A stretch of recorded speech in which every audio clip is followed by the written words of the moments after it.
Dear students, आज जो हम करने जा रहे हैं वो टॉपिक है लॉज ऑफ केमिकल कॉम्बिनेशंस। तो जो केमिकल रिएक्शन होती हैं वो कुछ लॉज के अकॉर्डिंग होती हैं, तो वो देखना है आपको कि कौन कौन से लॉज हम आज डिस्कस करेंगे।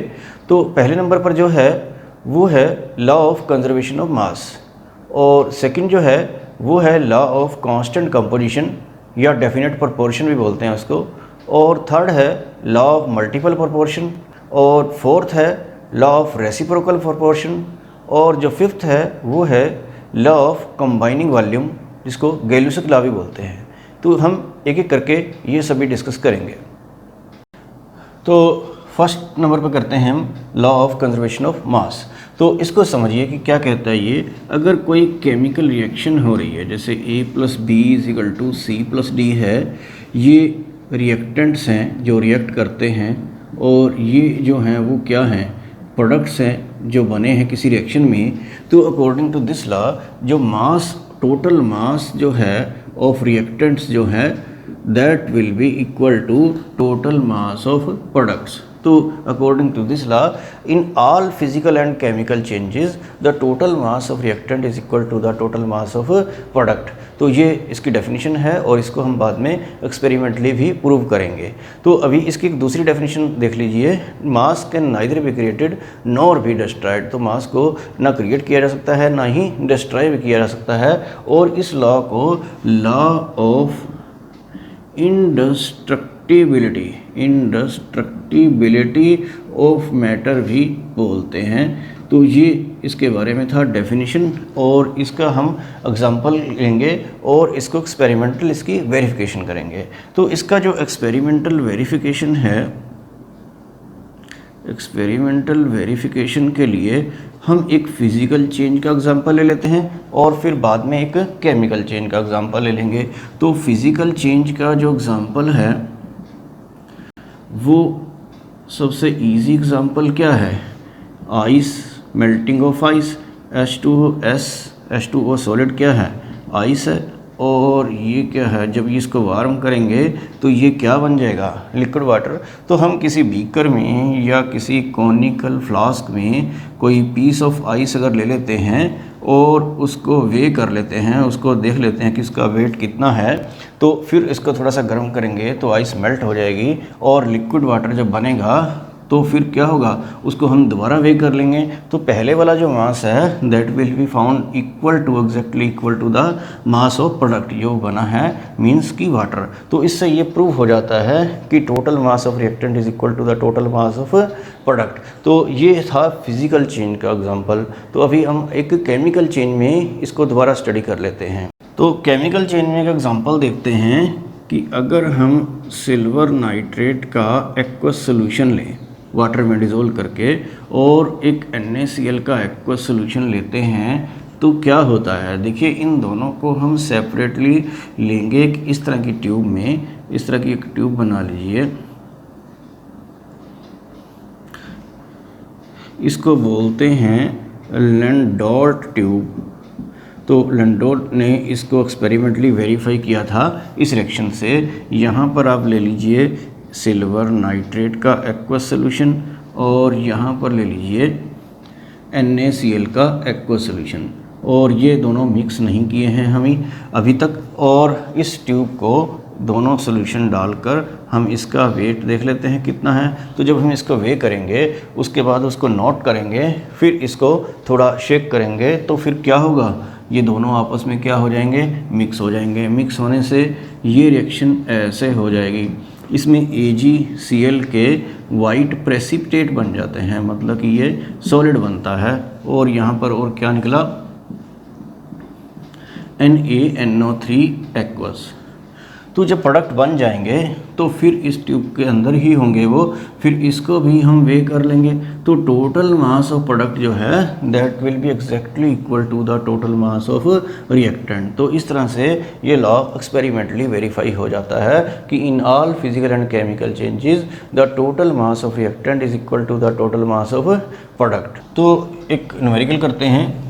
What weight of silver nitrate will react with 5.85 gram of sodium chloride to produce 14.35 gram of silver chloride and 8.5 gram of sodium nitrate according to law of conservation of mass. तो इसके according इसको solve करते हैं। तो ये बहुत easy question है। Silver nitrate जो है, सिल्वर नाइट्रेट का फार्मूला ये है और will react with sodium chloride. तो सोडियम क्लोराइड ये है, एक्वस लेंगे हम और बनेगा क्या, AgCl सॉलिड और प्लस क्या होगा NaNO3 एक्वस। तो इस क्वेश्चन में क्या दिया है, सिल्वर नाइट्रेट का वेट जो है आपको कैलकुलेट करना है। तो उसको हम x ग्राम सपोज कर लेते हैं। 5.85 ग्राम ऑफ सोडियम क्लोराइड, तो ये सोडियम क्लोराइड है 5.85 ग्राम, और सिल्वर क्लोराइड जो है इतना दे रखा है आपको 14.35 ग्राम, एंड 8.5 ग्राम ऑफ क्या दे रखा है, 8.5 ग्राम ऑफ सोडियम नाइट्रेट दे रखा है। तो आपको पता है according to law of conservation of mass, total mass of reactant is equal to the total mass of product. तो टोटल मास ऑफ रिएक्टेंट क्या है, टोटल मास ऑफ रिएक्टेंट जो है वो x प्लस 5.85 ग्राम हुआ, और टोटल मास ऑफ प्रोडक्ट क्या हुआ,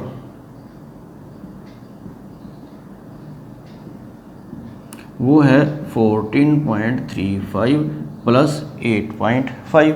तो ये आपका बस टोटल करके आ जाएगा 22.85। तो अब आपको पता है कि ये दोनों चीज़ें इक्वल हैं, तो इसको इसके इक्वल पुट कर दीजिए। तो x plus 5.85 is equal to 22.85। तो x यहाँ से कितना आएगा, 22.85 माइनस 5.85। तो ये जब आप करेंगे तो ये 17.0 आ जाएगा। तो इस तरीके से आप इसका मास कैलकुलेट कर सकते हैं। तो इस तरह के क्वेश्चन जो होते हैं काफ़ी इजी होते हैं।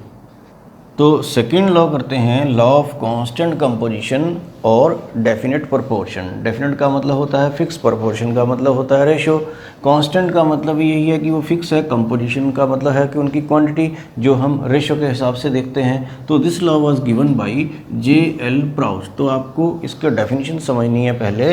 According to this law, a chemical compound is always found to be made up of same elements combined together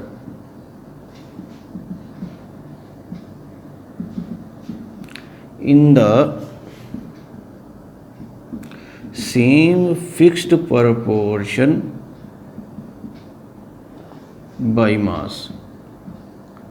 तो क्या मतलब हुआ इसका, एक chemical compound is always found to be made up of the same elements combined together in the same fixed proportion by mass. तो इसका मतलब ये है कि जब कोई केमिकल कंपाउंड बनता है, जैसे H2O बनता है, तो उसमें H का मास कितना है 2, एक H का 1 होता है, तो ऑक्सीजन का कितना है 16। तो इसकी जो रेशो है बाय मास जो है वो एक फिक्स होती है। तो इसमें ये वाला एग्जांपल आप दे सकते हैं कि अगर आप प्योर वाटर जो है किसी भी सोर्स से लें, फ्रॉम एनी सोर्स, चाहे वो रेन वाटर है या कोई रिवर वाटर है, जहाँ से भी प्योर वाटर मिलता है, फ्रॉम एनी सोर्स और एनी प्लेस, आप चाहे यहाँ से लें या किसी और अर्थ के किसी और प्लेस से लें, तो वाटर में हमेशा वो हाइड्रोजन और ऑक्सीजन से मिलकर ही बना होगा, किसी और से मिलकर नहीं बना होगा।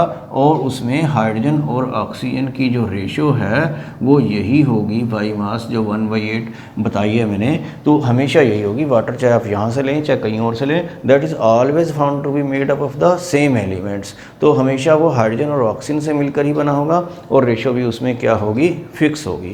इस तरह से हम एक एग्जांपल और ले लेते हैं कि अगर हम कार्बन डाइऑक्साइड लेते हैं, कार्बन डाइऑक्साइड जो है, चाहे आप कोई कार्बन कोयले को बर्न करके बनाते हैं, या आप कोई हाइड्रोकार्बन को बर्न करते हैं, या आप कैल्शियम कार्बोनेट को हीट करते हैं, तो उससे भी CO2 बनती है।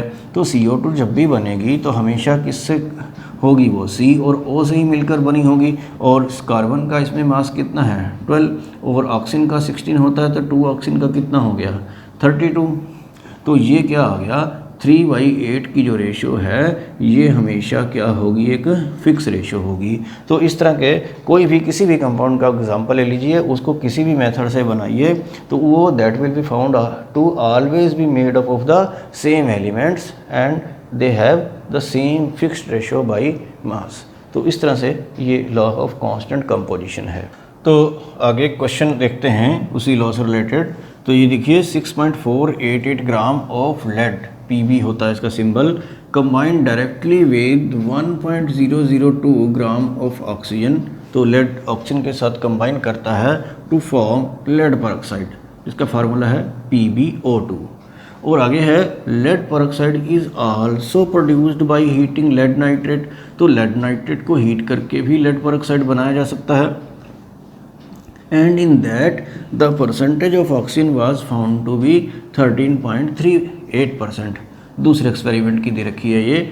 Use this data to illustrate the law of constant composition. तो कांस्टेंट कंपोजिशन का जो लॉ है आपने पढ़ा है कि रेशो जो होती है वो फिक्स होती है, डेफिनेट होती है, तो उसको प्रूव कर रहे हैं हमें इस एग्जांपल से। तो देखिए लेड का जो मास है वो कितना है, 6.488, और वो कंबाइन करता है इसके साथ 1.002 ग्राम ऑफ ऑक्सीजन के साथ टू फॉर्म लेड परऑक्साइड। तो मास ऑफ लेड परऑक्साइड जो है वो कितना बनेगा, लेड परऑक्साइड जो है इतना, तो उसमें क्या है, लेड है 6.488 और वो कितने के साथ कंबाइन करता है 1.002 ग्राम ऑफ ऑक्सीजन। तो लेड में इतनी ऑक्सीजन मिलके ये बन जाता है लेड परऑक्साइड। तो इसको जब आप सम करेंगे तो ये आ जाएगा 7.490 ग्राम। तो इतने लेड परऑक्साइड में आपको याद है ना कि ये तो लेड का मास था और ये किसका था, ऑक्सीजन का। तो इतने लेड, ये लेड परऑक्साइड का है, तो इतने लेड परऑक्साइड में ऑक्सीजन है इतनी, तो 100 में कितनी, हम परसेंटेज निकाल लेते हैं। तो परसेंटेज ऑफ ऑक्सीजन जो है, परसेंटेज ऑफ ऑक्सीजन जो है इस लेड परऑक्साइड में जो फर्स्ट केस था उसमें कैलकुलेट कर रहे हैं। तो ऑक्सीजन की कर लीजिए चाहे लेड की कर लीजिए, तो मैं ऑक्सीजन की कर लेता हूँ। तो इतने लेड परऑक्साइड में ऑक्सीजन है इतनी, तो 1 में कितनी और 100 में कितनी। तो आप समझ गए होंगे कि ये ऐसे आ जाएगा 1.002 डिवाइडेड बाई 7.490, और परसेंटेज निकालनी है तो किससे मल्टीप्लाई करेंगे, 100 से। तो जब आप इसको सोल्व करेंगे, ये 002 है तो इसको सोल्व करेंगे तो ये 13.38 आ जाएगा परसेंटेज ऑफ ऑक्सीजन। तो हमने ऑक्सीजन की परसेंटेज क्यों निकाली, क्योंकि यहाँ पर हमें ऑक्सीजन की परसेंटेज ही दी हुई थी। अगर आपको लेड की निकालनी है तो 100 में से ये माइनस करना पड़ता है। तो परसेंटेज ऑफ ऑक्सीजन जो है फर्स्ट केस में इतनी है और सेकेंड केस में 13.38% ऑफ ऑक्सीजन दे रखा है। तो आप देख रहे हैं कि ऑक्सीजन की जो परसेंटेज है दोनों केसेस में क्या है, वो सेम ही है। तो दूसरा केस क्योंकि इसमें दिया हुआ था, तो इससे हम प्रूव कर सकते हैं कि ये लॉ ऑफ कांस्टेंट कंपोजिशन यहाँ पर वैलिड है। किसी किसी न्यूमेरिकल में आपको दूसरे केस में भी परसेंटेज कैलकुलेट करनी पड़ सकती है और वो पहले जितनी ही आएगी। तो इस तरह के क्वेश्चन जो है आपको ट्राई करने हैं।